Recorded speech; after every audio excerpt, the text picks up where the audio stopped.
আসসালামু আলাইকুম, তোমাদের সবাইকে এই ছোট্ট ভিডিওতে স্বাগতম। আমরা গতকালকে লাইভ ক্লাস হঠাৎ করে ইন্টারাপ্টেড হয়ে যায়, ব্যাটারি চার্জ শেষ হয়ে যায়, সেজন্য আমি দুঃখ প্রকাশ করছি। আসলে ক্যামেরাটারও তো একটা জীবন আছে, ও তো মানুষ, ওকে তো বেঁচে থাকতে হবে। তো কালকে হঠাৎ করে ঘুমিয়ে যায়, সেই জন্য এই অংশটুকু আমরা গতকালকেই শেষ করতে পারিনি, না হলে গতকালকে চ্যাপ্টারটা পুরোটা শেষ হতো। তো এই অংশটুকু তুমি যদি অবহেলা করো তাহলে আমি তোমাকে নিশ্চিত করে বলতে পারি যে পরীক্ষায় বেশ কিছু মার্ক মিস করবা। এখান থেকে পরীক্ষায় প্রশ্ন আসবে, স্পেশালি দুটো ছক আছে। এই ছকটা গতকালকে আমরা 90% পড়ে ফেলেছি, 10% বাকি, সেটা পড়বো। তারপরে একটা অসাধারণ ছক আছে যেটা অতীতের বইগুলোতে ছিল না, বাট এই এডিশনের বইটাতে আছে। একা একা পড়া খুবই কঠিন হবে তোমার জন্য, আমি তোমাকে গ্যারান্টি দিতে পারি, কারণ এগুলো রোগের উপরে। তো রোগের উপরে যেহেতু আলোচনা, সেজন্য ডাক্তাররা এটা আলোচনা করে দিলে তোমার জন্য সহজ হবে। আমি তোমার বড় ভাই হিসেবে সেই কাজটাই করব। তো যে অংশে পড়া বাকি ছিল আমরা সেটা থেকেই শুরু করব। গতকালকে ক্লাস যেখান থেকে শেষ করেছিলাম এক্স্যাক্টলি সেখান থেকে আলোচনা শুরু করব। তো আমরা গতকালকে পড়ছিলাম যে পিটুইটারি গ্রন্থি, এটাকে বলা হয় মস্তিষ্কের প্রভু, এটাকে বলা হয় শরীরের প্রভু গ্রন্থি, কারণ এটার অগ্রভাগ থেকে যে হরমোনগুলো আসে, যে 7টা হরমোন আসে, এই হরমোনগুলোকে, এর মধ্যে 6টা হরমোনকে আসলে বলা হয় ট্রফিক হরমোন। আমরা এই 6টা হরমোনকে বলি ট্রপিক হরমোন। ট্রপিক হরমোন খুবই গুরুত্বপূর্ণ, এবং গতকালকে আমি তোমাকে ক্লাসেই পড়িয়েছি ট্রপিক হরমোন কাকে বলে। যেই হরমোন একটা গ্রন্থি থেকে ক্ষরিত হওয়ার পর আরেকটা গ্রন্থির উপরে গিয়ে প্রভাব বিস্তার করে এবং সেই গ্রন্থিটাকে উদ্দীপনা যোগায় যে তুমি তোমার ক্ষরণ করো। অর্থাৎ তারা আসবে একটা জায়গা থেকে, সেখান থেকে হরমোনটা বের হলো, তারা কাজ করবে অন্য গ্রন্থির উপরে। এইটা একটা দারুণ বিষয়। তারা এক জায়গা থেকে আসবে কিন্তু কাজ করবে অন্য গ্রন্থির উপরে। এবং কি কাজ করবে তারা? তারা ওই গ্রন্থিগুলোকে গিয়ে বলবে তুমি তোমার কাজটা করো। অনেকটা যারা শুধু বসে বসে ধরো হুকুম দেয়, তারা ধরো এরা হলো লিডার টাইপের হরমোন, এরা অন্যদেরকে কমান্ড করে, তারপরে ওই গ্রন্থিগুলো তাদের নিজস্ব ক্ষরণ করে তাদের কাজগুলো করে। তো সেই জন্য এই গ্রন্থিগুলা, এই হরমোনগুলা যেহেতু অন্য গ্রন্থিকে স্টিমুলেট করে বা উদ্দীপনা যোগায়, কি করে? অন্য গ্রন্থিকে স্টিমুলেট করে। স্টিমুলেটের বাংলা হলো উদ্দীপনা। অন্য গ্রন্থিগুলোকে এটা উদ্দীপনা যোগায়। যেহেতু অন্য গ্রন্থিগুলোকে এটা উদ্দীপনা যোগায়, সেই জন্য দেখা যাবে যে এই হরমোনগুলোর বেশিরভাগেরই শেষে SH কথাটা লেখা। SH মানে স্টিমুলেটিং হরমোন। তাহলে আমরা যখনই স্টিমুলেটিং হরমোন শব্দটা দেখব কোথাও, বুঝে নিব এটা অগ্র পিটুইটারি থেকে আসছে। অগ্র পিটুইটারি থেকে স্টিমুলেটিং হরমোনগুলো আসে। কি কি স্টিমুলেটিং হরমোন আছে দেখেন? থাইরয়েড গ্ল্যান্ডকে যে স্টিমুলেট করে তার নাম থাইরয়েড স্টিমুলেটিং হরমোন। যে ফলিকল তৈরি করতে তাহলে থাইরয়েড স্টিমুলেটিং হরমোনের কাজ কি হবে? থাইরয়েড গ্রন্থিকে স্টিমুলেট করা। টি দিয়ে তাহলে থাইরয়েড, আমরা এটা লিখে নিই। এটা বুঝে পড়লে এটা পানির মতো সহজ পড়া, যারা এটা বুঝে পড়বে না তার জন্য এটা আসলেই কঠিন। তাহলে TSH এর কাজ কি? তোমাকে যদি বলা হয় আমাদের যে প্রিয় থাইরয়েড গ্ল্যান্ড আছে তাকে উদ্দীপনা যোগালেই আলটিমেটলি থাইরয়েড গ্ল্যান্ড থেকে যে 3 রকম হরমোন আসে, T3 T4 বা ক্যালসিটোনিন, এই হরমোনগুলো ক্ষরণ হয়। অর্থাৎ যদি TSH থাকে তাহলে T3 T4 আসবে। যদি TSH এর উদ্দীপনা না আসে, T3 T4 আসবে না। TSH এর পরিমাণ বেড়ে গেলে বডিতে T3 T4 এর পরিমাণ বেড়ে যায়। TSH এর পরিমাণ কমে গেলে বডিতে T3 T4 এর পরিমাণ কমে যায়। এটা এতটাই গুরুত্বপূর্ণ, উপর থেকে নিয়ন্ত্রণ করে থাইরয়েড হরমোনকে। তাহলে থাইরয়েড স্টিমুলেটিং হরমোন, এটার কাজ কি? থাইরয়েড গ্রন্থিকে উদ্দীপিত করা। দেখেন বইয়ের মধ্যে এই কথাটাই লেখা আছে, আমরা বইয়েও মার্ক করে নেই। থাইরয়েড স্টিমুলেটিং হরমোনটার নাম কি? থাইরয়েড গ্রন্থির বৃদ্ধি, ক্ষরণ এবং কার্যকারিতা নিয়ন্ত্রণ। ডান। এরপরে আরও 2টা স্টিমুলেটিং হরমোন দেওয়া আছে। কি কি? FSH। তো এখানে F দ্বারা কি বোঝায়? F দ্বারা বোঝায় ফলিকল। প্রশ্ন হতে পারে ভাইয়া ফলিকল জিনিসটা কি? এই টপিকটা তোমরা হয়তো বা পড়ো নাই, সেজন্য ফলিকল জিনিসটা আপাতত বুঝবা না। জাস্ট বলে রাখি, মেয়েদের যে ডিম্বাশয় থাকে, এই ডিম্বাশয় থেকে তো প্রত্যেক মাসে একটা করে ডিম বের হয়, তাই না? ডিম্বাণু প্রত্যেক মাসে একটা করে। এই যে ডিম্বাণুটা একটা লেয়ারের মধ্যে থাকে, একটা কোষ স্তরের দ্বারা আবদ্ধ থাকে। এই ডিম্বাণুটা একটা কোষের ভেতরে থাকে, একটা কোষ বললে ভুল হবে, এক গুচ্ছ কোষের ভেতরে থাকে। এই যে ডিম্বাণুটা লাল, তো এই ডিম্বাণুটা বের হওয়ার আগে একটা কোষের ভেতরে থাকে। এই কোষ গুচ্ছটাকেই বলে ফলিকল, এবং এই ফলিকলের ভেতরেই আসলে ডিম্বাণুটা লালন পালন হয়, বড় হয় ছোট থেকে। তাহলে এই হরমোনটার কাজ কি? ডিম্বাশয়ে যাওয়া, ডিম্বাশয়ের উপরে কাজ করা। তোমরা জানো ডিম্বাশয় থেকে 2টো হরমোন আসে, ইস্ট্রোজেন, প্রজেস্টেরন। তাহলে এই হরমোনটা সেই ইস্ট্রোজেন প্রজেস্টেরন তৈরি করতেও সাহায্য করে এবং ফলিকল তৈরি করতেও সাহায্য করে। তো এইটা তাহলে কার উপরে কাজ করে? এটা ফলিকল স্টিমুলেটিং হরমোন। এইটা তাহলে ডিম্বাশয়, মেয়েদের দুটো ডিম্বাশয়ের উপরে কাজ করে। দেখো বইয়ের মধ্যে সে কথাটাই লেখা, তাকায় দেখো। ডিম্বাশয়ে ফলিকলের পূর্ণতা দান করে। যে মেইন নামটা পড়বে তার কাছে এটার কাজ বলতে পারা পানির মতো সহজ, আর যেটা মুখস্থ করবে তার জন্য এই নামটা বলা আসলেই খুব কঠিন। তাহলে দুটো হরমোন গেল, তাই না? আচ্ছা, আর কি এরকম SH জাতীয় কোনো হরমোন আছে? আর কি এরকম SH জাতীয় কোনো হরমোন আছে? ইয়েস, মেলানোসাইট উদ্দীপক হরমোন। তাকায় দেখো, MSH, মেলানোসাইট উদ্দীপক হরমোন। তো দেখো SH মানে স্টিমুলেটিং, নামটা কি? মেলানোসাইট। শব্দটার নাম হলো melanocyte. What does it mean by melanocyte? Cyte মানে কোষ। মেলানো শব্দের অর্থ মেলানিন তৈরি করে যে কোষ। মেলানিন যেটা থাকলে মানুষের গায়ের রং কালোর দিকে আগায়, তাই না? আফ্রিকানদের সবচেয়ে বেশি গায়ে মেলানিন, সেজন্য তাদের গায়ের রং ব্ল্যাক, রাইট? তো আমাদের শরীরে এই যে মেলানিন কোষগুলা, মেলানোসাইট, মেলানিন যেখান থেকে আসে সেই কোষটার নাম মেলানোসাইট। এই মেলানোসাইটকে কে এসে বলে যে তুমি এখন মেলানিন তৈরি করো? সেটার উত্তর হলো MSH। MSH কিন্তু নিজে মেলানিন তৈরি করতে পারে না, সে মেলানোসাইট কোষটাকে এসে বলে ভাই তুমি মেলানিন তৈরি করো, তখন সে এটা কাজ করে। তাহলে এটা মেলানোসাইট স্টিমুলেটিং হরমোন। তাহলে স্টিমুলেটিং হরমোন এই কয়টা আমরা নাম বুঝে গেলাম, তাই তো? এখন এখানে কিছু একটা নাম হলো স্টিমুলেটিং, আবার একটা নাম দেখো ট্রপিক। ট্রপিক হরমোন আমি একটু আগেই বলেছি। ট্রপিক হরমোন মানে কি? যারা অন্য হরমোনের উপরে, অন্য গ্রন্থির উপরে খবরদারি করে, এরাও কিন্তু ট্রপিক। যদিও নামের মধ্যে ট্রপিক নাই, কিন্তু স্টিমুলেটিং যাদের নামের মধ্যে আছে তারাও আসলে ট্রপিক, ঠিক আছে? যদিও MSHটাকে সবসময় ট্রপিক হরমোন ধরা হয় না, বাট চাইলে ধরা যেতে পারে, ধরতে খুব একটা অসুবিধা নাই। ওকে, তো ট্রপিক হরমোন কার কার নামে শেষে আছে? তাকায় দেখো, প্রথমটা গ্রোথ হরমোন। গ্রোথ হরমোন বৃদ্ধি পোষক হরমোন। তো এই যে গ্রোথ হরমোন, এটার অপর নাম তুমি একটু তাকায় দেখো। গ্রোথ হরমোনের অপর নাম, এটা কিন্তু পরীক্ষায় আসে। আমরা সবাই জানি গ্রোথ হরমোন যেটা আমাদের গ্রোথ করে। লিওনেল মেসি সেই ছোট্টবেলায় ছিল, ওর শরীরে গ্রোথ হরমোনের অভাব ছিল। পরবর্তীতে ও যখন আর্জেন্টিনা থেকে স্পেনে আসে বার্সেলোনা টিমের জন্য খেলতে, তখন বার্সেলোনা টিম ওকে গ্রোথ হরমোন পুশ করে, যার ফলে সে আজকে 5 ফুট 6 ইঞ্চি লম্বা। না হলে লিওনেল মেসি আজকে যেই ফুটবলের অর্জনগুলো, এটা সম্ভব হতো না, কারণ তার শরীরে গ্রোথ হরমোনের অভাব ছিল। এখন তাহলে গ্রোথ হরমোনের কাজ কি? এটা আমরা সবাই পারবো। তাকায় দেখো, অস্থি, কোমল টিস্যু বৃদ্ধি, প্রোটিন সংশ্লেষ নিয়ন্ত্রণ, এইগুলো গ্রোথ হরমোনের কাজ। দেখো সব কিছুকে বাড়ানো। আমাদের শরীরে কি আছে? অস্থি আছে। আমাদের শরীরে কি কি আছে? আমাদের শরীরে অস্থি আছে, আমাদের শরীরে কোমল টিস্যু আছে, ঠিক আছে? এইগুলো নিয়ন্ত্রণ, এইটাই হলো গুরুত্বপূর্ণ কাজ। ওকে, তারপরে আমরা এই যে গ্রোথ হরমোন, এটার আরেকটা তথ্য জানতে হবে। সেই তথ্যটার নাম হলো, এটার অপর নাম কি? সোমাটোট্রপিক।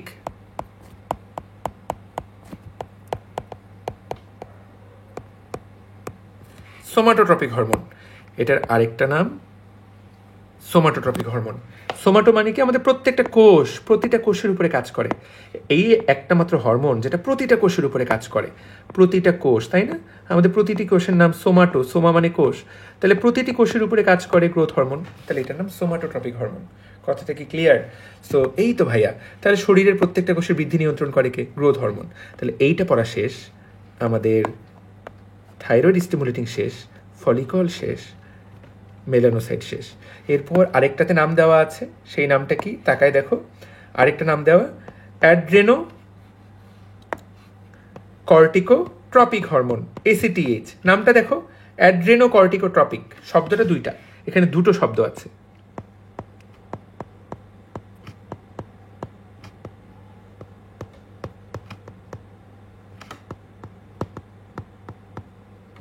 অ্যাড্রেনো কর্টিকোট্রপিক তার মানে কি? গতকাল কি পড়ালাম? আমাদের কিডনির উপরে যে একটা ফ্যান্টাস্টিক গ্ল্যান্ড আছে, কিডনির উপরে যে একটা ফ্যান্টাস্টিক গ্ল্যান্ড আছে, সেটার নাম অ্যাড্রেনাল গ্ল্যান্ড। সেই অ্যাড্রেনাল গ্ল্যান্ডের ভিতরে থাকে মেডুলা, বাইরে থাকে কি? বাইরে থাকে কর্টেক্স। সেই কর্টেক্সের উপরে কাজ করে। তাহলে এই হরমোনটা কোথায় কাজ করবে? অ্যাড্রেনাল কর্টেক্সে গিয়ে কাজ করবে। গিয়ে কি বলবে? তুমি তোমার হরমোনগুলো ক্ষরণ করো। তোমাদেরকে গত ক্লাসেই পড়াইছি, অ্যাড্রেনাল কর্টেক্স থেকে কি কি হরমোন আসে? অ্যাড্রেনাল কর্টেক্স থেকে 2টা হরমোন আসে, 3টা হরমোন আসে। যেই হরমোনই আসুক সেটা নামে কি দেওয়া থাকে? সেটার নামে লেখা থাকে কর্টিকয়েড। কি কি কর্টিকয়েড?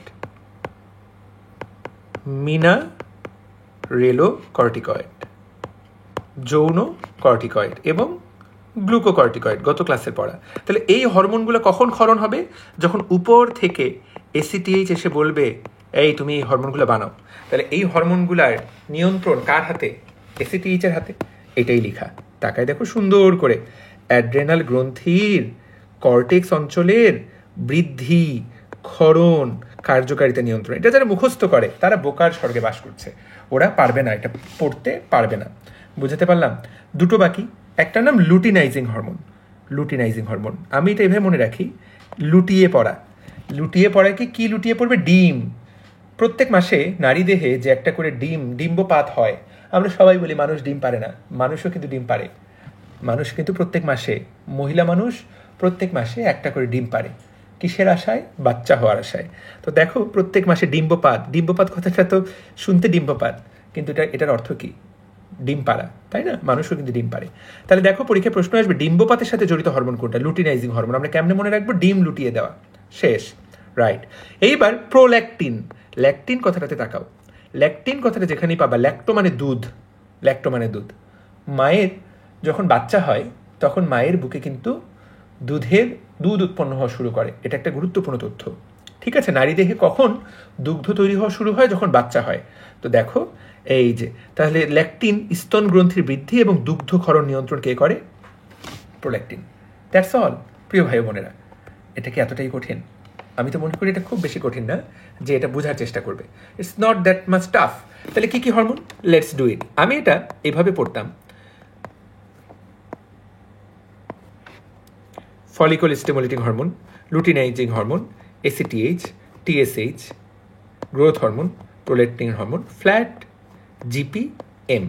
এটুকু দিয়ে মনে রাখা যায়, ঠিক আছে? ফ্ল্যাট, কার ফ্ল্যাট? এটা জিপিএম এর ফ্ল্যাট। That's it. তাহলে এখান থেকে এর বাইরে আর একটা লাইনও প্রশ্ন আসবে না, বাকি তো আমি সব কিছু তোমাকে পড়িয়েই ফেলেছি। That's all. তাহলে একটু আমরা পরের পেজে যাই। আসলে মূল পড়া কিন্তু এরপরে এইটা হলো আমাদের মূল পড়া। বিশ্বাস করো বাবারে বাবা, এইটা যে একটা চার্ট দিছে না, এই চার্ট তোমার জীবন হারাম করে দিবে। এত ভয়ঙ্কর চার্ট, এতটাই ভয়ঙ্কর চার্ট, ঠিক আছে? এটা কিন্তু ভয়ঙ্কর চার্ট। এই অংশটাই আসলে অংশটাই কিন্তু আমাদেরকে পড়তে হবে। এই অংশটাই এতটা দারুণ। তো সেটা পড়ার আগে ভেতরে যে কয়েকটা লাইন আছে সেগুলো বলে আসতে হবে। হরমোন টপিকটা কিন্তু বড়। যারা আমার এই অংশটুকু দেখছো, এই অংশটুকু খুবই গুরুত্বপূর্ণ পড়া। লেটস স্টার্ট, কথা না বাড়াই। সো দেখো কতগুলো হরমোন গতকালকে আমি দেখালাম। মোট 11টা হরমোন নিয়ে আমরা আলোচনা করব। সো এটা আমরা গতকালকে দেখালাম। তো প্রথমে পিটুইটারি থেকে কয়েকটা লাইন না পড়লেই না। পিটুইটারিকে বলা হয় দেখো প্রধান গ্রন্থি। মানুষের শরীরে প্রধান গ্রন্থি পরীক্ষায় যদি আসে, কোনটা আমাদের শরীরের নিয়ন্ত্রক গ্রন্থি, কোনটা আমাদের শরীরের প্রভু গ্রন্থি, কোনটা আমাদের শরীরের প্রিন্সিপাল গ্ল্যান্ড, কোনটা আমাদের শরীরের মাস্টার গ্ল্যান্ড। নাম একটা, কাজ। পিটুইটারি নাম একটা, কিন্তু প্রধান গ্রন্থি, নিয়ন্ত্রক গ্রন্থি, প্রভু গ্রন্থি, প্রিন্সিপাল গ্রন্থি, মাস্টার গ্ল্যান্ড। কয়টা নাম? 5টা নাম। কথাটা কি ক্লিয়ার? জিনিসটা কি বুঝতে পেরেছি?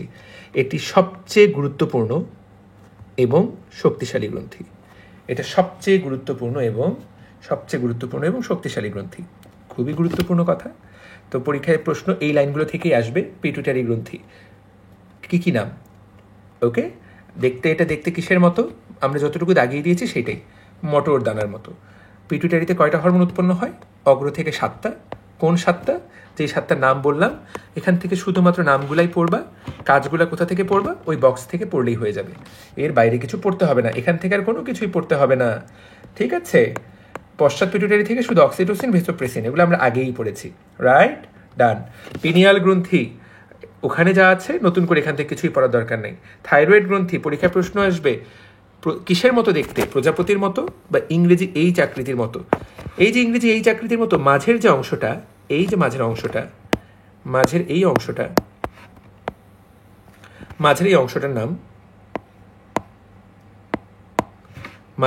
নাম ইসথমাস। এখানে লেখা ইথমাসও বলা যায়, ইসথমাসও বলা যায়, দন্ত উচ্চারণ করা যেতে পারে। তাহলে থাইরয়েড গ্রন্থির মাঝখানের অংশটুকুর নাম কি? ইসথমাস। এই হলো গুরুত্বপূর্ণ লাইন। ওকে, আমরা কিন্তু ওগুলো আগেই পড়েছি, ঠিক আছে? এখান থেকে এই লাইনটা আসতে পারে। ট্রাই আইডোথাইরোনিনের কাজ আমরা কতদিন বলেছিলাম? 3টা কাজ। তিনটার কাজ যেখানে থাকবে। তবে এই যে এই লাইনটা থেকে পরীক্ষায় প্রশ্ন আসে, ভ্রূণ এবং শিশুর পরিস্ফুটনে কে ভূমিকা পালন করে। তাহলে এটা একটু কষ্ট করে মুখস্থ করতে হবে, এটাতে বোঝাবুঝির কিছু নাই, এটা একটা তথ্য। কে কোন হরমোন কী কাজ করে এগুলো একটু তথ্য টাইপের পড়া, আমাদেরকে সেটা পড়তে হবে। ক্যালসিটোনিন তো আগেই পড়াইছি, ক্যালসিয়ামকে টান দেয়, তার রক্তে ক্যালসিয়ামকে টান দিয়ে ক্যালসিয়ামের মাত্রা কমায়, এটাই তার কাজ। প্যারাথাইরয়েড থেকে গতকালকেই পড়িয়েছি, প্রশ্ন আসবে কয়টা প্যারাথাইরয়েড থাকে, কয়টা প্যারাথাইরয়েড থেকে 4টা, 2 জোড়া। এটাই মেডিকেল ভর্তি পরীক্ষা এসেছিল, এটা লিখে দেয়নি, আমি লিখে দিচ্ছি। মেডিকেল অ্যাডমিশন টেস্টে এই প্রশ্নটা আসছিল, বা ডেন্টাল, মেডিকেল অথবা ডেন্টাল, এক্স্যাক্টলি মনে নেই আমার কোনটাতে আসছিল, বাট এসেছিল। Okay great. এরপরে প্যারাথাইরয়েড হরমোন বা প্যারাথাইরিন হরমোন কী কাজ করে, বাপরে বাপ, এইটা কি অসাধারণ একটা পড়া, তোমার হয়তো এটা আইডিয়াও নেই, এটা আমাদের ডাক্তারদের প্রচণ্ড কাজে লাগে। হ্যাঁ, তো প্যারাথাইরয়েড হরমোন তোমাদেরকে আমি গতকালকেই পড়িয়েছিলাম, প্যারাথাইরয়েডের উপরে একটা ছোট্ট আলোচনা আমাদেরকে করতেই হবে। প্যারাথাইরয়েড,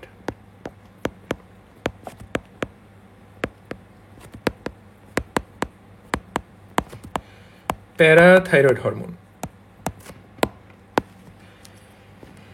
এটার উপরে একটা ছোট্ট আলোচনা করতেই হবে। এটা এতটাই মাস্ট, এটা এতটাই মাস্ট। কীরকম মাস্ট, এটা কতটা গুরুত্বপূর্ণ, এটা কতটা গুরুত্বপূর্ণ, এতটা গুরুত্বপূর্ণ যে তুমি একটু তাকায় দেখো, এই হরমোনটার সাথে মনে রাখতে হবে প্যারা, ক্যাপ পড়লে প্যারা দেয়, তাই না? এটা ক্যালসিয়াম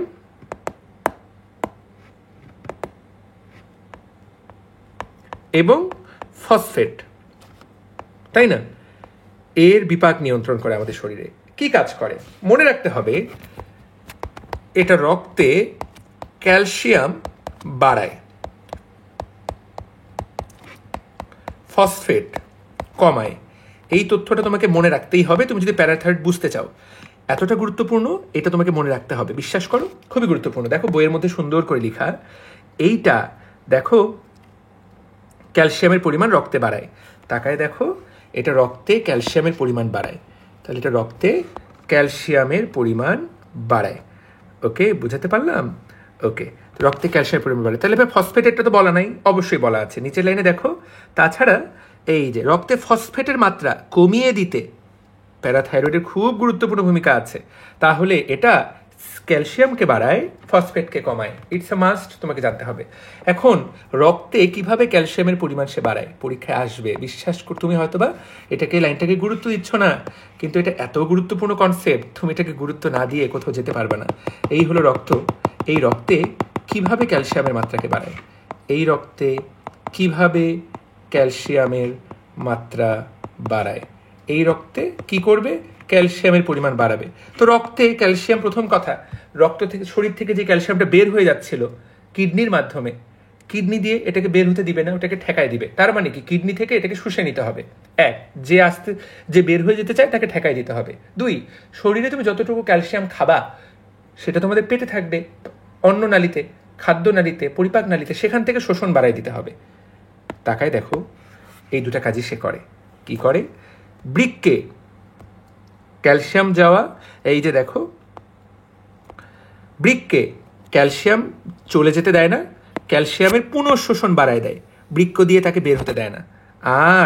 আর কি করে, এই যে আমাদের অন্ত্র, খাবারের মধ্যে যে ক্যালসিয়ামটা থাকে সেটারও শোষণ বাড়িয়ে দেয়।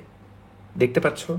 আচ্ছা, এছাড়া হাড্ডির মধ্যে ক্যালসিয়াম থাকে। আমাদের শরীরে সবচেয়ে বেশি ক্যালসিয়াম কোথায় থাকে, হাড্ডি। আমাদের হাড্ডিগুলো তো ক্যালসিয়ামেরই সমষ্টি। আমাদের যে শক্ত শক্ত হাড্ডি, এগুলো কী দিয়ে তৈরি, ক্যালসিয়াম দিয়ে তৈরি। তাহলে হাড্ডি থেকে, তাকায় দেখো, সরাসরি হাড় বা হাড্ডি থেকে ক্যালসিয়ামকে বের করে রক্তে নিয়ে আসে এবং ক্যালসিয়ামের মাত্রা বাড়ায়। তাহলে কিভাবে কাজ করে, 3 ভাবে কাজ করে। কেন এত গুরুত্ব দিচ্ছে তোফাইল ভাই এটাতে, কারণ কোনো স্যারের যদি এটা চোখে পড়ে, বাপরে বাপ, এটা এতটা গুরুত্বপূর্ণ, বিশ্বাস তুমি হয়তো করতে পারছো না, এতটা গুরুত্বপূর্ণ, এখান থেকে একটা প্রশ্ন স্যার করেই দিবে। তাহলে এখান থেকে ক্যালসিয়ামকে বের করে আনে, হাড্ডি থেকে ক্যালসিয়াম বের করে, আমাদের যে খাদ্যনালী থেকে শোষণ করে, বৃক্ক দিয়ে বের যাতে না হয়, বৃক্কে ক্যালসিয়ামের পুনঃশোষণ করে।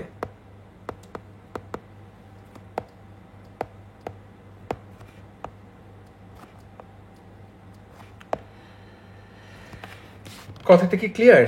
ওকে, ডান। লাস্ট কথা যেটা আমরা জানবো সেটা হলো যে এই যে বৃক্কে পুনঃশোষণ করে, এই ক্ষেত্রে এই প্যারাথাইরয়েড হরমোনের সাথে আরেকজনের ভালোবাসা হয়ে যায়। প্যারাথাইরয়েড হরমোন এই কাজটা নিজে করে না। প্যারাথাইরয়েড হরমোন বা এই কাজটা বৃক্কেটটা নিজে করে, দুঃখিত। প্যারাথাইরয়েড হরমোন এই যে খাবারের পুনঃশোষণ বাড়ায়, মানে খাবারের শোষণটা বাড়ায়, এই কাজটা সে আরেকজনকে পাঠায়, সব কাজও নিজে করে না। প্যারাথাইরয়েড হরমোন এই ক্ষেত্রে ভিটামিন ডিকে সক্রিয় করে। ভিটামিন ডি তো দেখতে এমন, কিন্তু তোমাকে যদি বলে সক্রিয় ভিটামিন ডি দেখতে কেমন, যে এই ভিটামিনটা কাজ করবে, সেটা হলো এইটা। তো ভিটামিন ডি এর অ্যাক্টিভ ফর্মের নাম কি, ভিটামিন ডি এর সক্রিয় ফর্মের নাম কি? Vitamin D3। দেখো কি সুন্দর করে লেখা, বৃক্কে এটা ভিটামিন D3কে সক্রিয় করে। খেয়াল করো, সক্রিয়টা করে কোন জায়গায়? বৃক্কে। কিন্তু এই ভিটামিন D3টা সক্রিয় হয় কোথায়? বৃক্কে। কিন্তু কাজ করে কোথায়? কাজ করে সেটা অন্ত্রে গিয়ে, কাজ করে অন্ত্রে গিয়ে। আচ্ছা, তো এখানে একটা ছোট্ট বিষয় আছে, এখানে একটা ছোট্ট বিষয় আছে, যে বিষয়টা আমাদের জানতে হবে। সেটা হলো, আমি তোমাকে বললাম যে ভিটামিন D3 সক্রিয় করে, বাট বইয়ে যে লাইনটা লিখেছে সেটা হলো সক্রিয় ভিটামিন D3কে এইটাতে পরিণত করে।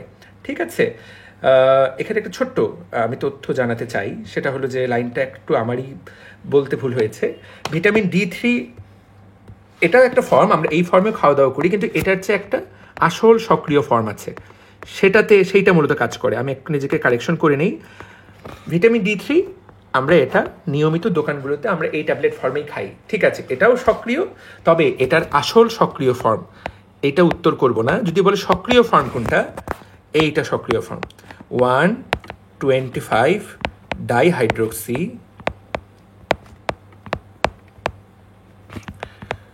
কোলি ক্যালসিফেরল।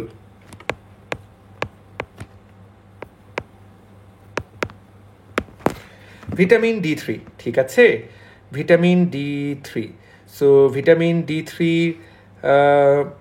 আমরা পরীক্ষায় প্রশ্ন আসবে, এই যে ভিটামিন D3 এটার সক্রিয় নামটা কি, কোনটা? তাকায় দেখো, এটার মেইন নাম কোলিক্যালসিফেরল। ভিটামিন ডি এর অপর নাম কোলিক্যালসিফেরল। বুঝাতে পারলাম? কিন্তু এটার কিডনিতে গিয়ে এটার নাম কি হয়? 1,25 ডাইহাইড্রোক্সি কোলিক্যালসিফেরল। এটা একটু আমরা জেনে নেই। আমি যে এখানে লাইনটা বললাম, এটা যে ভিটামিন ডিকে সক্রিয় করে, এটা আসলে একটু ভুল তথ্য দেওয়া হয়েছে। এটা ভিটামিন D3 এটা নিষ্ক্রিয়। আমার একটু চিন্তা করতেই ভুল হয়ে গেল। ভিটামিন D3টা নিষ্ক্রিয়, সেইটা কিডনিতে গিয়ে সক্রিয় হয় কিভাবে? এইটা এত গুরুত্বপূর্ণ, এটা যখন পরীক্ষায় আসবে তখন তোফায়েল ভাইয়ের কথা মনে পড়বে। আমি আলাদা করে এটা বক্স করে দিচ্ছি, যাতে এটা উল্টাপাল্টা না হয়, চিন্তা করতে ভুল না হয়। আমি 1 সেকেন্ডের জন্য চিন্তা করতেই ভুল করলাম। নিষ্ক্রিয় ফর্মটার নাম কি? নিষ্ক্রিয় ফর্মটাকে আমরা অনেক নামে ডাকতে পারি, ভিটামিন ডি, ভিটামিন D3, অনেকভাবে ডাকতে পারি। নিষ্ক্রিয় ফর্মটার অপর নাম শুধুমাত্র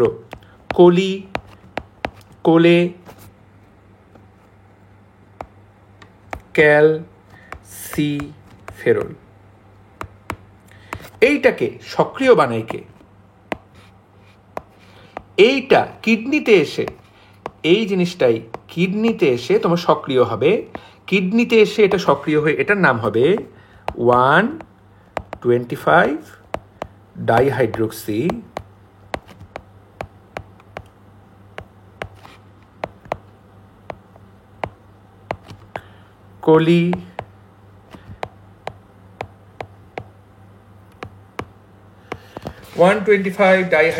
কোলিক্যালসিফেরল। এই নামটা হবে এইখানে। ঠিক আছে, এইটা হলো সক্রিয়।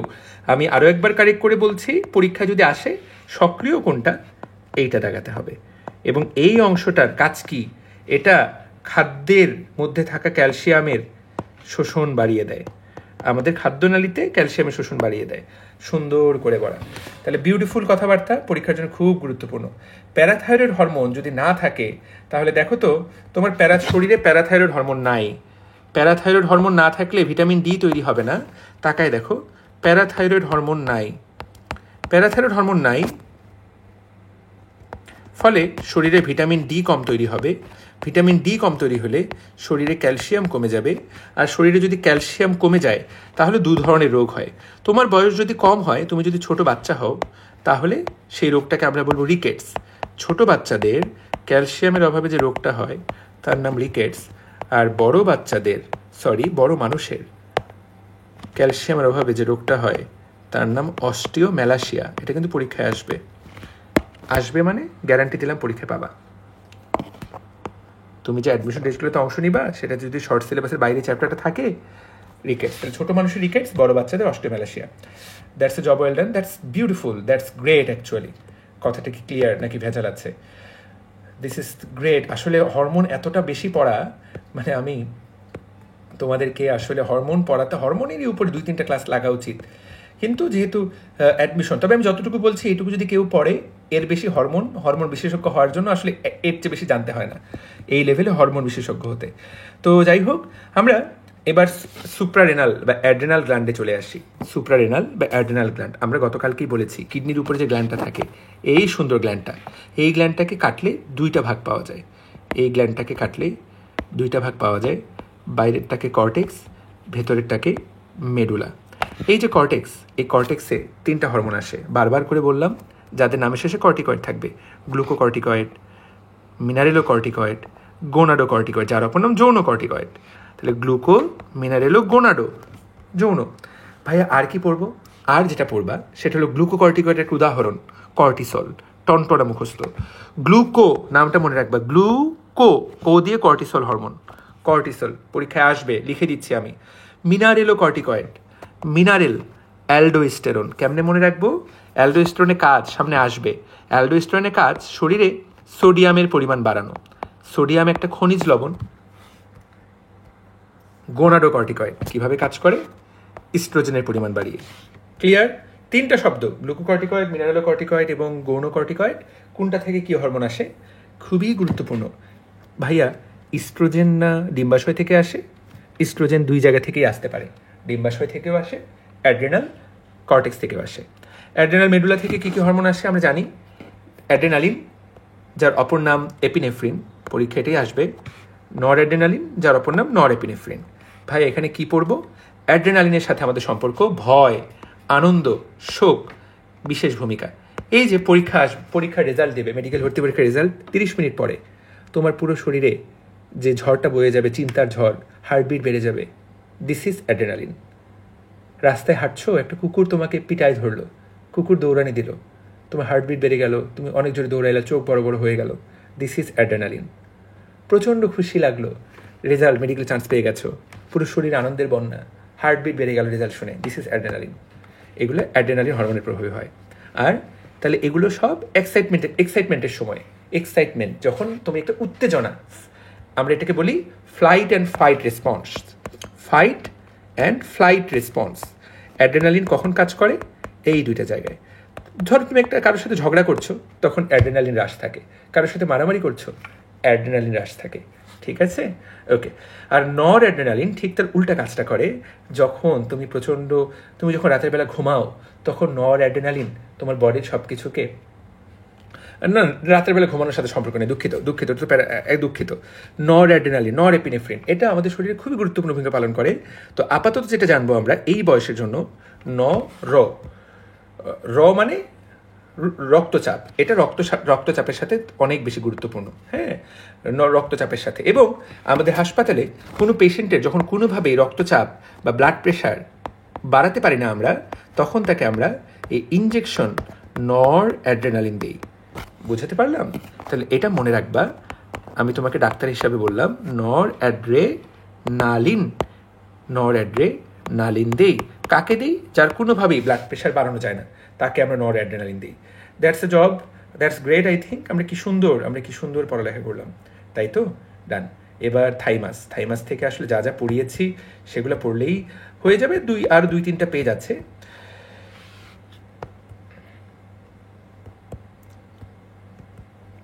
আমরা যখন পুরোটা শেষ করব, তখন এই ছকের বেশিরভাগ পড়া আমাদের হয়ে যাবে।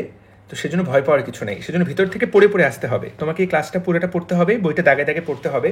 এই অংশটুকু কেউ মিস করো না যারা মেডিকেলে চান্স পেতে চাও, এটা অবশ্যই ভালো করে পড়বা।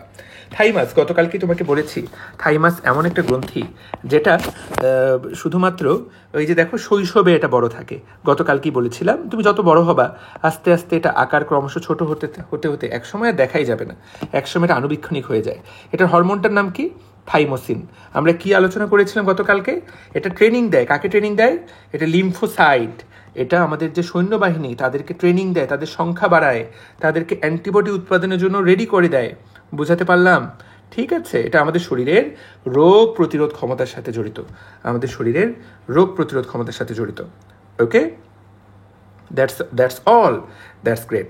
এইবার অগ্নাশয়ের আইলেটস অফ ল্যাঙ্গারহ্যান্স, অগ্নাশয়ের আইলেটস অফ ল্যাঙ্গারহ্যান্স। তাহলে এখান থেকে আর কিছু আসবে না, এখান থেকে 3টা তথ্য পড়লেই আসলে হয়ে গেল। অগ্নাশয়, অগ্নাশয় একটা মিশ্র গ্রন্থি। পরীক্ষা প্রশ্ন আসবে, ভাইয়া মিশ্র গ্রন্থি কি কি আছে? আমি তোমাকে লিখে দিচ্ছি।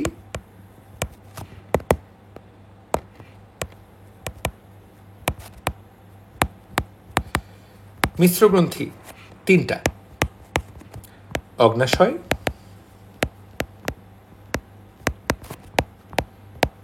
ডিম্বাশয়,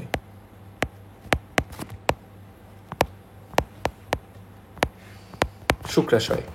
সহজ বাংলায় যাদের নামের শেষে শয় আছে তারাই মিশ্র গ্রন্থি, এর সাথে যকৃত।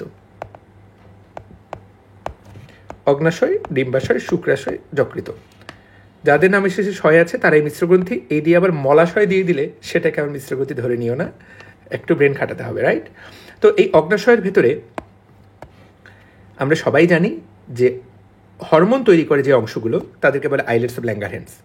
এই আইলেটস অফ ল্যাঙ্গারহ্যান্স পুরো অগ্নাশয়ের মাত্র 1 থেকে 2% জায়গা দখল করে। এর মধ্যে 4 ধরনের কোষ থাকে, আগের পড়া। আলফা কোষ থেকে গ্লুকাগন, কিন্তু এত গুরুত্বপূর্ণ পড়া, বারবার পড়াতেও আমি একবারও মন খারাপ করবো না। বিটা কোষ থেকে ইনসুলিন, ডেল্টা কোষ থেকে সোমাটোস্ট্যাটিন এবং পিপি কোষ থেকে প্যানক্রিয়াটিক পলিপেপটাইড। পিপি কোষের অপর নাম গামা কোষ। অনেক জায়গাতে পিপি কোষটাকে গামা কোষের কথা বলা হয়েছে, পিপি কোষের নাম গামা কোষ, রাইট? গ্রেট। এবার গ্লুকাগন, তো এগুলো থেকে আর ভেতর থেকে কি আর পড়বো? উত্তরটা হলো নো, মানে না, এগুলোর ভিতরে আর পড়বা না, তুমি শুধু ইনসুলিন পড়বা। ইনসুলিন না থাকলে কী রোগ হবে? Diabetes mellitus. This is important. ভাইয়া বাকিগুলো কি পড়বো? বাকিগুলো পড়ার দরকার নেই, ঠিক আছে? ওকে, সো বাকিগুলো আমরা কোথা থেকে পড়বো? ওই বক্সে যা আছে তাই পড়বো। এবার তাকায় দেখো, ডায়াবেটিস মেলাইটাস কতটা গুরুত্বপূর্ণ, পরীক্ষায় আসবে। ডায়াবেটিস মেলাইটাস কাদের হয়? যাদের বিটা কোষ ইনসুলিন তৈরি করতে পারে না, বা যাদের বিটা কোষ ইনসুলিন তৈরি করে কিন্তু সেই আমাদের শরীর সেই ইনসুলিনটা ব্যবহার করতে পারে না। শরীরে অনেক ইনসুলিন, কিন্তু আমাদের শরীর সেই ইনসুলিনটাকে ব্যবহার করতে পারছে না। শরীরে প্রচুর ইনসুলিন, আমাদের শরীর সেই ইনসুলিনটা ব্যবহার করতে পারছে না। অবশ্য এই যে শরীরে প্রচুর ইনসুলিন, আমাদের শরীর সেটা ব্যবহার করতে পারছে না, এই অবস্থাটা একসময় কমে যায়। যাদের ডায়াবেটিস থাকে তাদের আলটিমেটলি একসময় শরীরে ইনসুলিনের মাত্রা একদম কমে যায়, তাদের আর ইনসুলিন থাকে না বললেই চলে। তাদের ইনসুলিন একসময় আর থাকেই না। বুঝাতে পারলাম? শরীরে ইনসুলিনের পরিমাণ কমে যায়। ডায়াবেটিস মানে আসলে ইনসুলিনের অভাব, এটাই ধরে রাখতে হবে। কথাটা কি ক্লিয়ার? That's all. এবার জননাঙ্গ আমরা সবাই জানি, এখানে যে লাইনগুলো আছে, শুক্রাশয় থেকে টেস্টোস্টেরন হরমোন আসে, ডিম্বাশয় থেকে ইস্ট্রোজেন প্রতিস্টেরন, গতকালকে আমরা পড়েছি। এবং গতকালকে তোমাকে বলেছিলাম প্রো মানে প্রেগনেন্সি, মনে রাখবা। তো এইটা মূলত প্রেগনেন্সির সাথে জড়িত, এটা প্রেগনেন্সির সাথে জড়িত। এখান থেকে অন্য কিছু পড়তে হবে না, যেটা পড়তে হবে না সেটা পড়ায় আমি সময় নষ্ট করবো না। ওকে, ঠিক আছে। এইবার তাকায় দেখো, অমরা বা প্লাসেন্টা।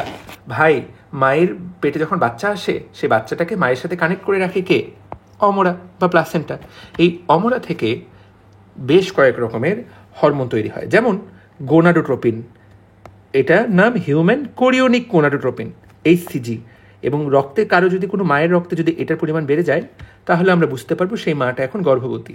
আমরা কোন হরমোন দ্বারা গর্ভাবস্থা চেক করে দেখি যে প্রেগনেন্ট কিনা? এই যে হিউম্যান কোরিওনিক গোনাডোট্রোপিন। তাকায় দেখো, এই যে গর্ভাবস্থা বজায় রাখতে এবং গর্ভাবস্থায় মাতৃদেহ ভ্রূণের স্বাভাবিক বৃদ্ধিতে এটা কাজ করে। পরীক্ষা এভাবে প্রশ্ন আসতে পারে, কোন হরমোনটা আমরা টেস্ট করি? হিউম্যান কোরিওনিক গোনাডোট্রোপিন, এইটা টেস্ট করা হয়। এর সাথে আরেকটা হরমোন থাকে, হিউম্যান কোরিওনিক সোমাটোট্রপিন, ওই যে বাচ্চাটাকে বড় করার জন্য। গোনাডোট্রপিন, সোমাটোট্রপিন, ঠিক আছে। এছাড়া রিল্যাক্সিন, বাচ্চাটা যাতে আরাম করে জন্মাতে পারে। প্রোলেকটিন, যখন মায়ের পেটে বাচ্চা, তখন যাতে মায়ের বুকে দুধ তৈরি হওয়া শুরু হয়, নাহলে বাচ্চা পৃথিবীতে জন্মানোর পর কী খাবে? এছাড়াও ইস্ট্রোজেন এবং প্রোজেস্টেরন, এই হরমোনগুলোও কিন্তু এখান থেকে তৈরি হয়। তাহলে অমরা মনে রাখতে হবে, অমরা যখন ব্যাটিং করে ও সবসময় 6 পিটায়। ওর শরীরে কয়টা হরমোন আছে? 6টা।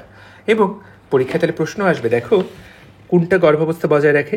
হিউম্যান কোরিওনিক গোনাডোট্রপিন এবং human chorionic somatotropin. Right. Relaxin কি করে? রিল্যাক্স করে। কাকে রিল্যাক্স করে? জরায়ুর চারপাশে যে মাংসপেশিগুলো আছে, ফলে বাচ্চারা যখন বের হবে পথটাকে সহজ করে দেয়। নেতারা যখন হাঁটে সামনে থেকে, ধরো বডিগার্ডরা যেমন সামনে থেকে ভিড় গ্যাঞ্জাম সরাই দেয়, রিল্যাক্সিন হরমোনটাও বাচ্চারা যখন মায়ের গর্ভ থেকে বের হয় তখন সামনের জিনিসপত্রকে রিল্যাক্স করে দেয়। তাহলে এটা সন্তান প্রসবে সাহায্য করে। প্রোল্যাকটিন তো আগেই বলেছি, এটা মায়ের স্তনে দুধ তৈরি করতে সাহায্য করে। ল্যাক্টো মানে দুধ, তাই তো? ওকে। প্রোজেস্টেরন কি করে? ওকে, প্রোজেস্টেরন এটা ওই যে গর্ভাবস্থায় অমরাকে বৃদ্ধি করে। আগের যে প্রোজেস্টেরনের কাজ, এটার একই রকম কাজ। ইস্ট্রোজেন কি করে? ওইখানে যে কাজ পড়ে এসেছো একই রকম কাজ করে, নতুন কিচ্ছু না। এখান থেকে পরীক্ষার জন্য গুরুত্বপূর্ণ 1 নম্বর পয়েন্ট, যেটা পরীক্ষায় তুমি পাবা। ক্লিয়ার? ওকে। গ্যাস্ট্রিক গ্রন্থি এবং আন্ত্রিক গ্রন্থি, এইটা আমরা পরিপাক শোষণ চ্যাপ্টারে পড়বো। এটা ওখান থেকেই পড়বো, এটা এখান থেকে না পড়লেও চলবে। বুঝাতে পারলাম? এখানে যে খুব আহামরি কোনো কিছু দেওয়া আছে ব্যাপারটা তা না, আমরা ওইখান থেকেই পড়বো এবং ওখান থেকে পড়াটাই বুদ্ধিমানের কাজ। দেহের বৃদ্ধিতে হরমোনের ভূমিকা, এখান থেকে কিছু লাইন পড়তে হবে, কিছু রোগের নাম পড়তে হবে। এই 2টা পেজ থেকে দেহের বৃদ্ধিতে এবং আচরণ থেকে কয়েকটা হরমোন এবং রোগের নাম পড়তে হবে, তারপরে এই বক্সটা পড়তে হবে। তাহলে এই চ্যাপ্টারের মূল আলোচনা শেষ। হিউজ পড়ালেখা কিন্তু কম না, কিন্তু আমি বিশ্বাস করি কেউ যদি এই অংশটুকু ভালো করে ক্লাস করে তার পুরোটা কাভার হয়ে যাবে। রেডি? দেহের বৃদ্ধিতে তাকায় দেখো, পরীক্ষা খুবই গুরুত্বপূর্ণ। পরীক্ষা প্রশ্ন আসবে মানব দেহের বৃদ্ধিতে কোন 2টা হরমোন গুরুত্বপূর্ণ ভূমিকা পালন করে। একটার নাম গ্রোথ হরমোন, আরেকটার নাম থাইরক্সিন হরমোন। দেখো কতটা গুরুত্বপূর্ণ। আমি আগেও বলেছিলাম যে থাইরক্সিন ছাড়া মানুষ কিন্তু বাঁচবে না, গ্রোথ হরমোন ছাড়াও বেঁচে থাকবে, থাইরয়েড ছাড়া মানুষ বাঁচবে না, এতটা গুরুত্বপূর্ণ। ঠিক আছে? গ্রোথ হরমোনে কতগুলো অ্যামিনো অ্যাসিড থাকে? 191টা। জাস্ট এটাই পড়বা। ভাইয়া এগুলো কি পড়বো না? নো মানে না, এগুলো পড়বা না। রিডিং পড়তে পারো, আমি একটা বড় করে আর লিখে দিচ্ছি, বাট এতটা গুরুত্বপূর্ণ না। আমরা যে লাইন কয়েকটা দাগাই দিছি, শুধু সে কয়েকটা পড়বা। দেখো পরীক্ষা প্রশ্ন আসতে পারে, লোহিত রক্তকণিকা তৈরিতে যে হরমোনটা কাজ করে তার নাম কি? Erythropoietin hormone. কিন্তু ওই হরমোনটার পাশাপাশি গ্রোথ হরমোনও সেটাতে সাহায্য করে। তাহলে তুমি তাকায় দেখো, লোহিত রক্তকণিকা তৈরিতে কোন কোন হরমোন কাজ করে। এরকম প্রশ্ন তুমি যদি ভবিষ্যতে পাও, কি উত্তর করবা?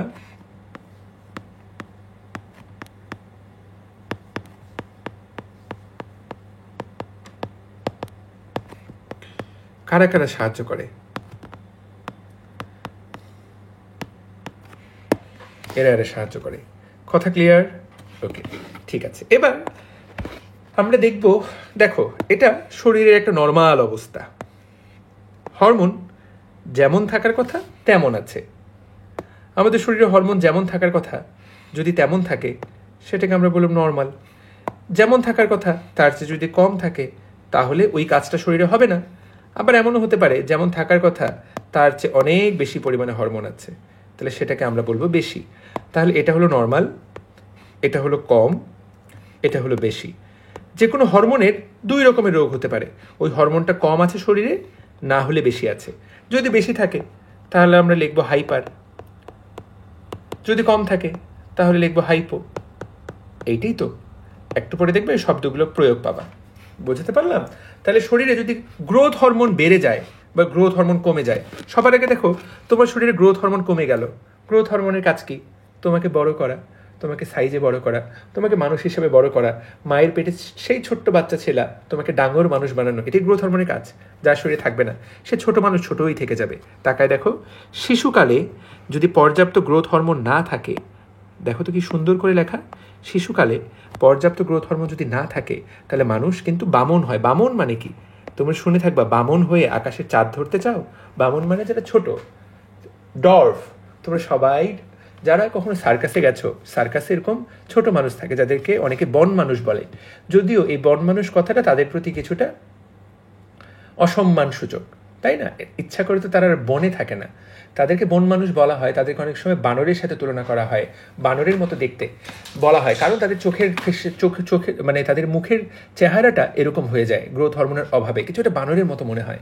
কিন্তু এই জন্য তাদেরকে বন মানুষ বলে, আমরা তাদেরকে বন মানুষ হিসেবে চিনি। কিন্তু তারা আসলে একটা রোগে আক্রান্ত। সেই রোগটার নাম কি? গ্রোথ হরমোনের অভাব।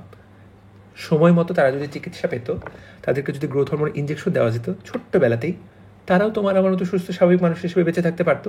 কিন্তু একটা হরমোন চিকিৎসা লিওনেল মেসির পরিবার আর্জেন্টিনায় তারাই সেটাকে এফোর্ড করতে পারে নাই। তাদেরকে বার্সেলোনা ক্লাবের সহায়তা নিতে হয়েছে, বার্সেলোনা ক্লাবের সাথে চুক্তিতে যেতে হয়েছে এই হরমোন ইনজেকশনটা নিয়মিত নেওয়ার জন্য। কয়েক লক্ষ টাকার ব্যাপার, অনেক সময় কোটিতেও চলে যেতে পারে। তাহলে ছোটবেলায় যদি হরমোনের অভাব হয় সেটাকে কি বলে? বামনত্ব। এদের সাইজ হয় 4 ফুটের নিচে, এই মানুষগুলোর সাইজ। দৈত্য। এখন কারো যদি বেশি হয়, বেশি হলে 2 রকম ঘটনা ঘটতে পারে। এটা একটা গুরুত্বপূর্ণ বিষয়। গ্রোথ হরমোন 2 রকম হতে পারে। কীরকম? এক, ছোটবেলাতে ওর শরীরে বেশি, ছোট্টবেলা থেকে ওর শরীরে গ্রোথ হরমোন বেশি, তাহলে ও এক সময় ভাইয়া অতিরিক্ত পরিমাণে গ্রোথ হরমোনের কারণে সে দৈত্যের মতো বড় হয়ে যাবে, দৈত্যের মতো। আমি জানি না তোমরা দ্য গ্রেট খালিকে চেনো কিনা। দ্য গ্রেট খালি, ভারতের দ্য গ্রেট খালি, যে WWE, WWF এগুলোতে ফাইট করে। ছেলেরা অনেকেই চিনবা, না হলে আমার কথাটা শোনার পর গুগলে সার্চ দিয়ে দেখবা। সে বিশাল লম্বা, 7 ফুট লম্বা, বিশাল বড় হাত, বিশাল বড় পা, বিশাল বড় শরীর। তাকে আমরা বলবো দৈত্যের মতো, কারণ তো ছোটোবেলায় গ্রোথ হরমোন বেশি। কিন্তু এটা ছোটোবেলায়, খেয়াল করো, ছোটোবেলায় যে গ্রোথ হরমোন বেশি হবে।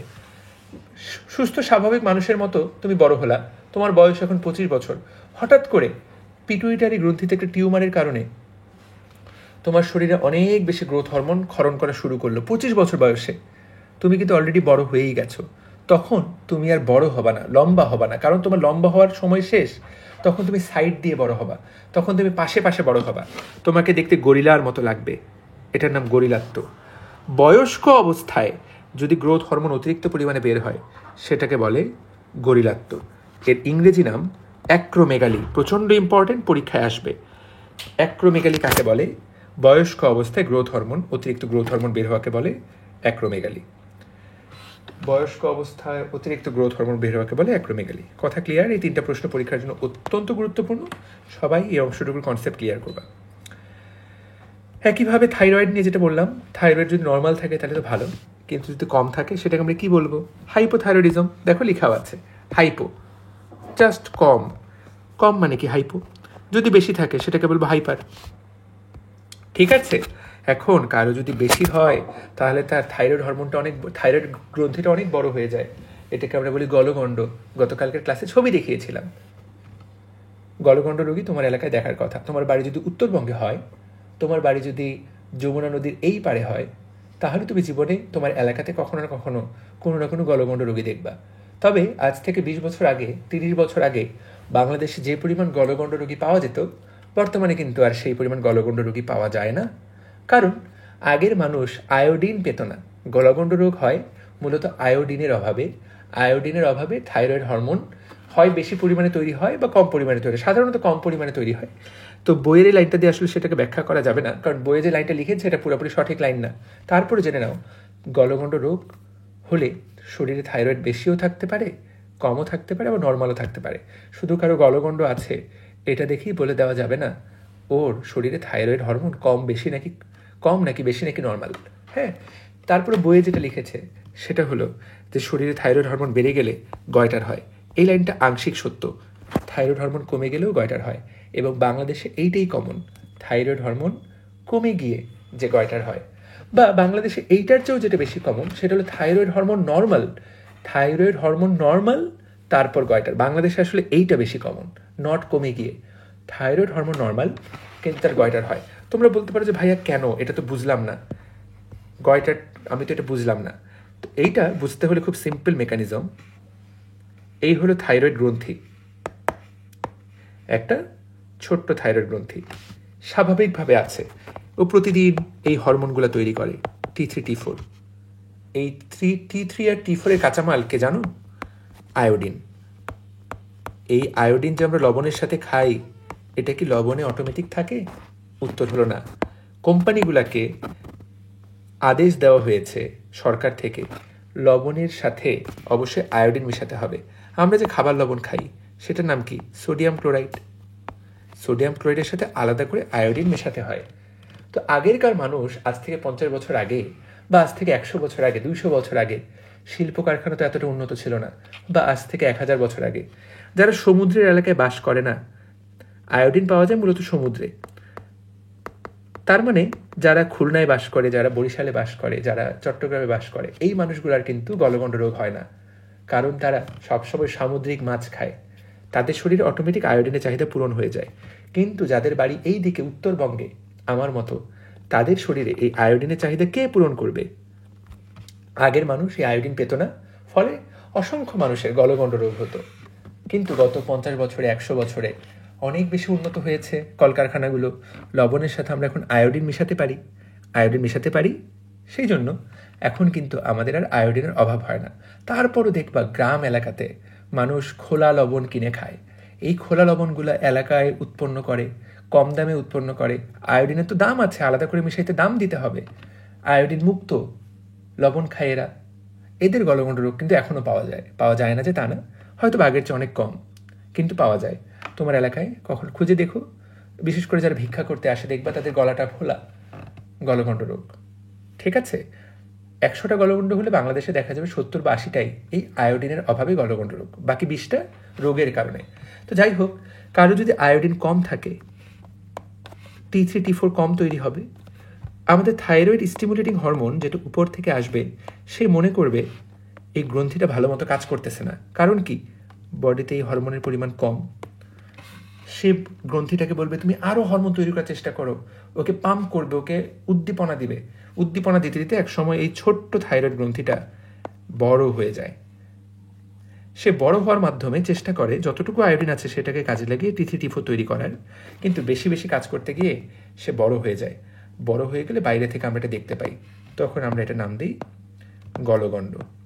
যাই হোক, বইয়ে আংশিক সত্য লেখা যে হরমোন বেড়ে গেলে হয় গলগণ্ড বা গয়টার, কমে গেলে হয় হাইপোথাইরয়েডিজম। বাচ্চাদের ক্ষেত্রে হাইপোথাইরয়েডিজমের নাম হলো ক্রেটিনিজম, পরীক্ষার জন্য খুবই গুরুত্বপূর্ণ। বয়স্কদের ক্ষেত্রে হাইপোথাইরয়েডিজমের অপর নাম মিক্সিডিমা।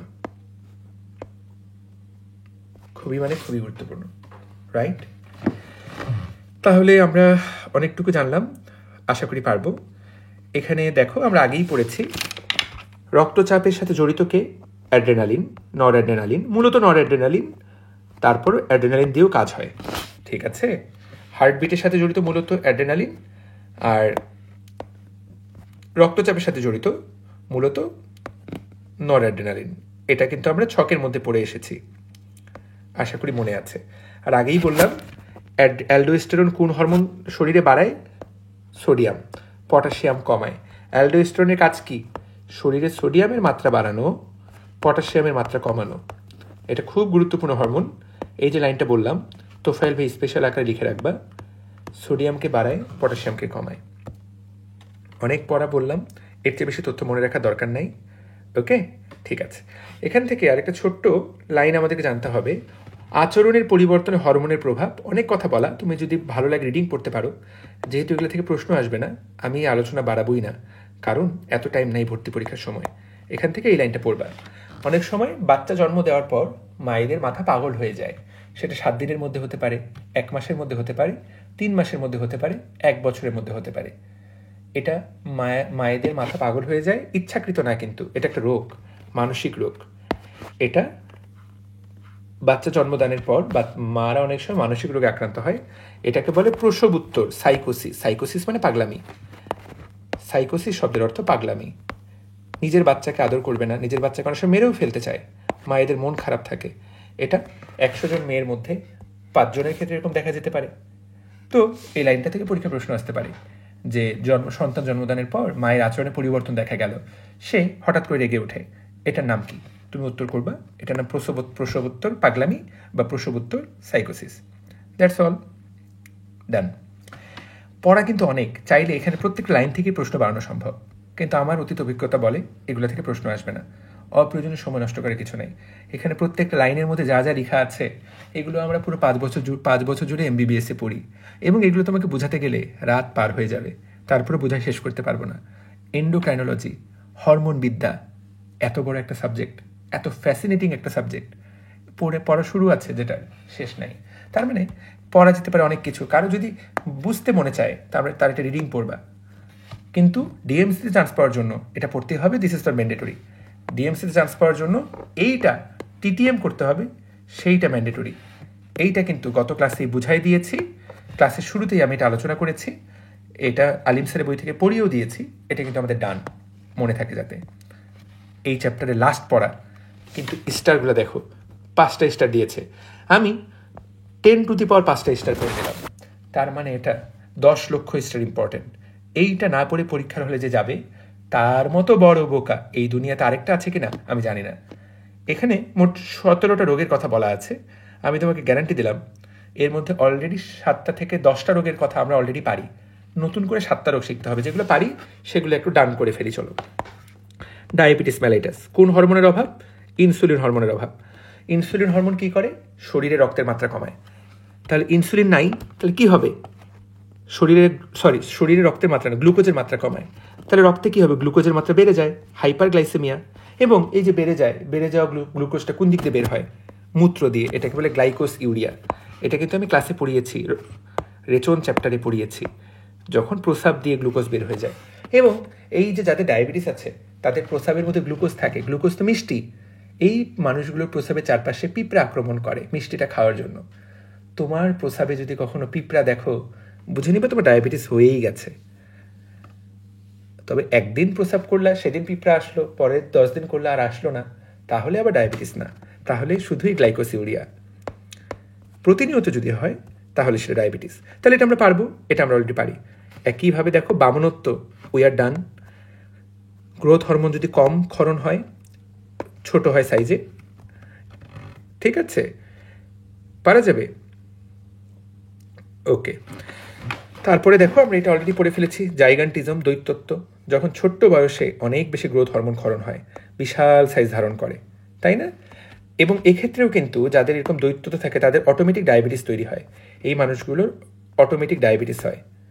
তাহলে ডায়াবেটিস হলে দুটো জিনিস বেশি, রক্তে গ্লুকোজ বেশি মানে হাইপারগ্লাইসেমিয়া, ওই গ্লুকোজটা প্রস্রাব দিয়ে বের হয়ে যাবে, তার মানে গ্লাইকোসিউরিয়া। এগুলো একদম বোঝার কথা।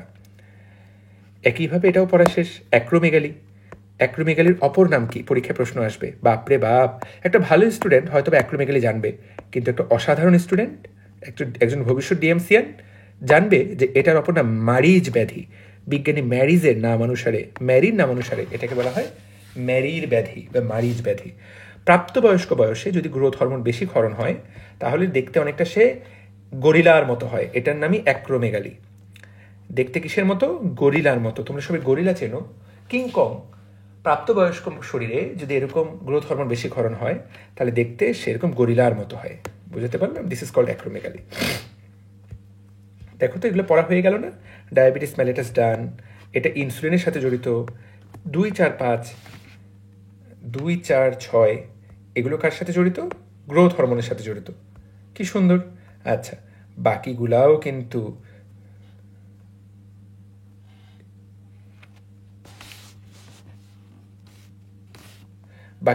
আমরা অনেকগুলো পারি। কোনটা পারি? এই তাকায় দেখো। থাইরয়েড, যেটা একটু আগেই বললাম, থাইরয়েড।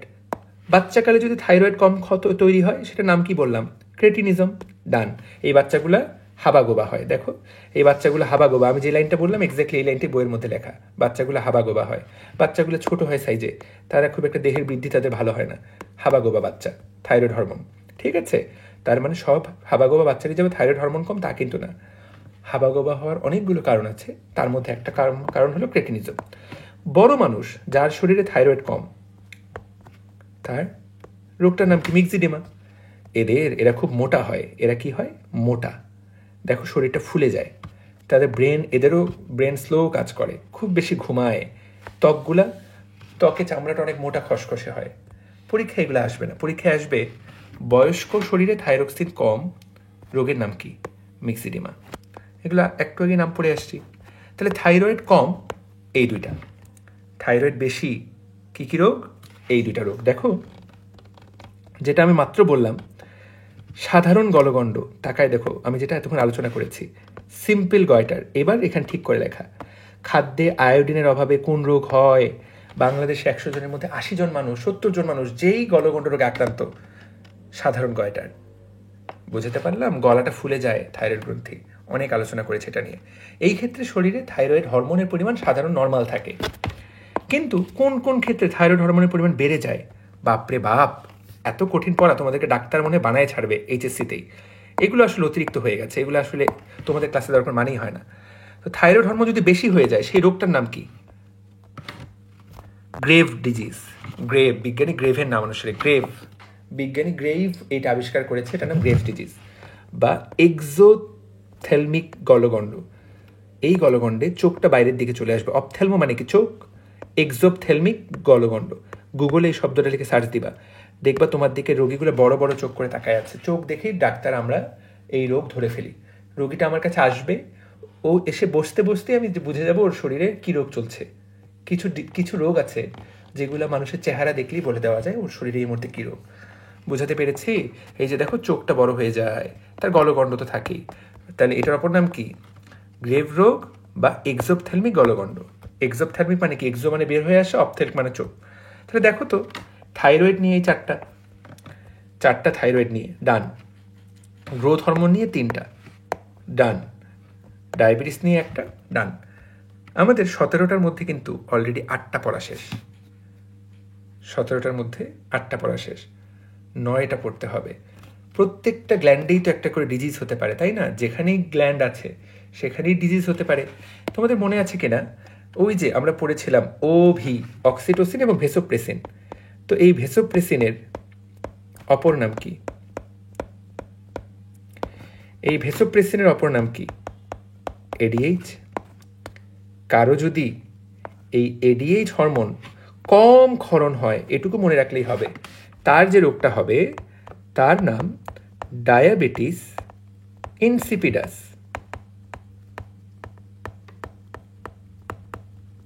তার নাম ডায়াবেটিস ইনসিপিডাস। এতটাই গুরুত্বপূর্ণ। এডিএইচ এর কাজ কি তোমরা কি জানো? এডিএইচ এর অপর নাম অ্যান্টি ডাইউরেটিক হরমোন। তার মানে কি? ডাইউরেটিক মানে কি? প্রস্রাব। ডাইউরেটিক মানে প্রস্রাবের পরিমাণ বৃদ্ধি। এটা প্রস্রাবের পরিমাণ বাড়ানোর বিরুদ্ধে কাজ করে। তার মানে এডিএইচ হরমোন শরীরে প্রস্রাব কমায়। এডিএইচ এর কাজ কি? শরীরে প্রস্রাব কমানো। এই যে রোজার দিন তোমার প্রস্রাবটা ঘন হলুদ রঙের, জানো এটা কার প্রভাবে? আমাদের প্রিয় এডিএইচ। এডিএইচ তোমার শরীরে আছে বলে, এডিএইচ তোমার শরীরে আছে বলে তুমি ঘন প্রস্রাব করতে পারছো, তোমার শরীরে পানি শূন্যতা দেখা যাচ্ছে না। কিন্তু যার শরীরে এডিএইচ থাকবে না, সে কিন্তু শরীরে পানির পরিমাণ কম থাকার পরেও তার শরীর থেকে কিন্তু পানি বের হয়ে যাবে প্রস্রাবের মাধ্যমে। তার প্রস্রাব ঘন হবে না, তার প্রস্রাব হবে পাতলা, তার প্রস্রাবের পরিমাণ হবে পানি বেশি, অনেক বেশি। কেন পানি বেশি হবে? কারণ এডিএইচ এর কাজ পানি শোষণ করা।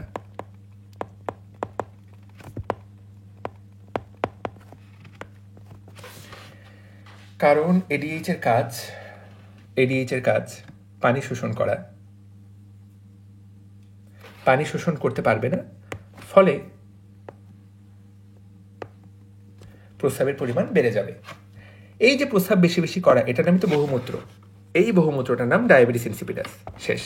দেখো, এডিএইচ এর পরিমাণ কমে যাওয়া, দেহ থেকে প্রচুর পরিমাণে পাতলা প্রস্রাব বের হয়, লঘুমূত্র। ঠিক আছে? এই মূত্রে কোনো ধরনের গ্লুকোজ থাকে না, কিচ্ছু থাকে না, সব কিছু স্বাভাবিক থাকে। শুধুমাত্র এই রোগীগুলার প্রস্রাব হয় পাতলা। এই রোগীগুলোর মূল ঝামেলা হয় পানি শূন্যতা, শরীর থেকে প্রচুর পরিমাণে পানি বের হয়ে যায়। এটার নাম ডায়াবেটিস ইনসিপিডাস। পরীক্ষায় প্রশ্ন আসবে, ডায়াবেটিস ইনসিপিডাসের মূল হরমোন কি? মনে রাখবা ডি, আর ডি ইনসিপিডাস। 9টা পড়া শেষ, আর 8টা। বিশ্বাস করো, আমি মনে করি, শিক্ষক হিসেবে মনে করি, এগুলা তোমাদের প্রতি আসলে অবিচার করা হচ্ছে। এগুলা তোমাদের প্রতি 100% অবিচার। এইগুলা তোমাদের এই বয়সে পড়ার কোনো কারণ নাই। তারপরে এখন পড়তে দিয়েছে, পড়ে যখন ফেলতেইছো, কি আর করলাম, পড়ায় যখন ফেললাম, কিছুই বলার নেই। এগুলা মেডিকেলে ভর্তি যারা হবে তাদের জানা দরকার। এইচএসসি লেভেলের বাচ্চার এত গভীর পড়ার দরকার আছে? নাই আসলে। এটা অ্যাড্রেনাল গ্রন্থি। আমরা জানি অ্যাড্রেনাল গ্রন্থির ভিতরে থেকে মেডুলা, বাইরে থেকে কর্টেক্স। প্রিয় ভাই বোনেরা, কর্টেক্স থেকে যে হরমোনগুলো আসে তোমরা জানো, গ্লুকোকর্টিকয়েড। কেন এত আয়োজন করে বলছি ভাই? এই গ্লুকোকর্টিকয়েড, ভালো করে তাকাও, এই গ্লুকোকর্টিকয়েড নিয়ে পড়া। গ্লুকোকর্টিকয়েড যদি বেড়ে যায় তাহলে কি রোগ হবে? গ্লুকোকর্টিকয়েড যদি বেড়ে যায় তাহলে যে রোগটা হবে তার নাম কুশিং সিনড্রোম। মুখস্থ করতে হবে, কিচ্ছু করার নেই। এই গ্লুকোকর্টিকয়েড যদি কমে যায় তাহলে যে রোগটা হবে তার নাম এডিসন রোগ।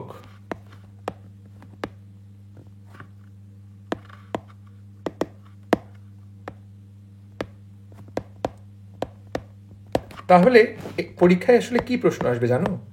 গ্লুকোকর্টিকয়েড কমে গেলে কোন রোগ হবে? এডিসন রোগ, এডিসন ডিজিজ। গ্লুকোকর্টিকয়েড বেড়ে গেলে কি হবে? কুশিং রোগ, কুশিং ডিজিজ। শেষ, এটাই ইম্পর্টেন্ট। গ্লুকোকর্টিকয়েড বেড়ে গেলে কুশিং সিনড্রোম। কি ঘটনা ঘটবে পড়ার দরকার নেই। গ্লুকোকর্টিকয়েড কমে গেলে কি হবে? কুশিং। তাহলে আমি এখানে আলাদা করে মার্ক করে দিচ্ছি 17 এবং 8, 7 একই হরমোন, এর বাড়া এবং কমা, এরা কিন্তু ভাই বোন। 17 এবং 7 মনে থাকবে। একটা বেড়ে গেলে কুশিং, কমে গেলে এডিসন। কি সুন্দর। ওকে, ঠিক আছে। তোমাদেরকে আরও বলেছিলাম আমি, এখান থেকে কি শুধু গ্লুকোকর্টিকয়েড আসে? এখান থেকে মিনারেলোকর্টিকয়েড আসে না? এখান থেকে তো মিনারেলোকর্টিকয়েডও আসে। তাহলে এই যে মিনারেলোকর্টিকয়েড,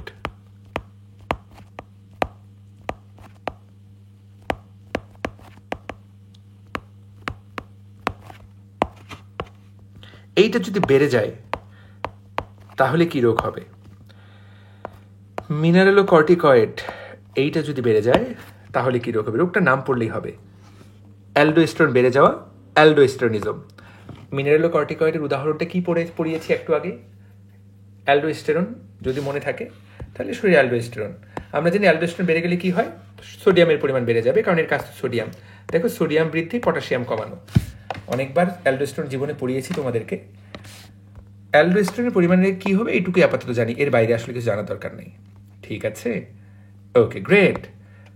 এবার আরেকটা হরমোন আসে, সেটার নাম কি? Sex corticoid. আমরা জানি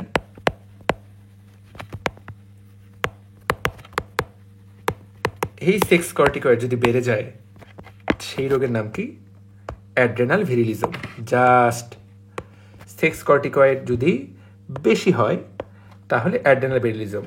অ্যাড্রেনাল ভিরিলিজম মানে কি? এটা মূলত স্ত্রী লোকের হয়। এই মহিলাগুলোর কণ্ঠের স্বরটা পুরুষের মতো হয়ে যায়, মোটা। অনেকে বলে গ্রাম এলাকাতে যে মহিলাটা পুরুষ হয়ে গেল, এটাই কাহিনী। গোফ দাড়ি গজায়।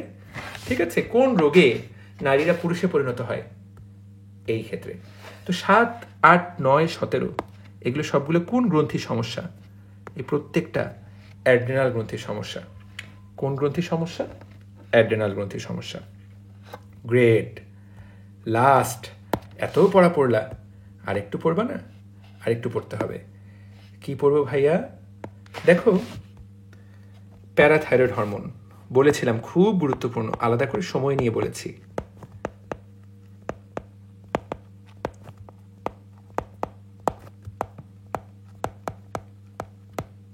Parathyroid hormone. প্যারাথাইরয়েড হরমোনের কাজ কি? রক্তে ক্যালসিয়ামের পরিমাণ বাড়ানো।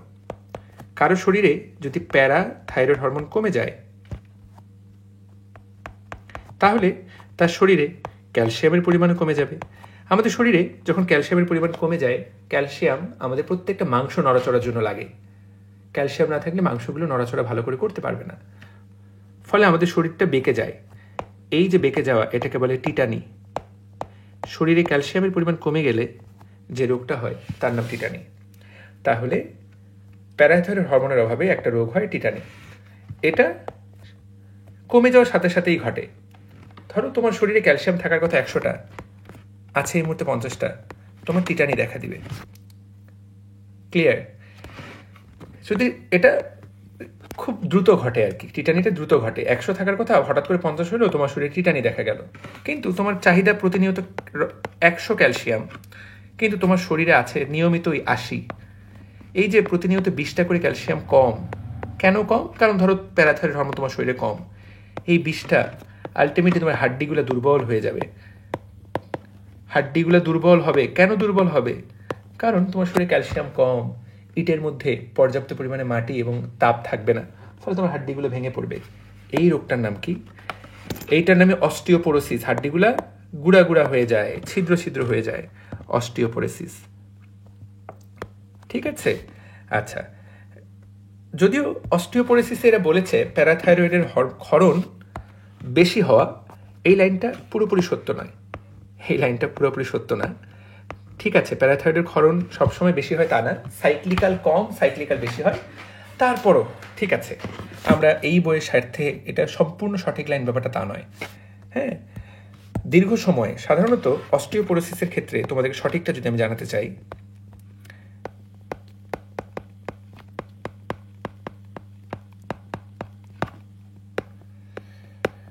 অস্টিওপোরোসিসে আচ্ছা আপাতত বইয়েরটা পড়ো, জটিলতা বাড়ানো দরকার নেই। প্যারাথাইরয়েড বেশি থাকে, ঠিক আছে, যদিও সময় সময় বেশি থাকে, সব সময় যে থাকে তা না।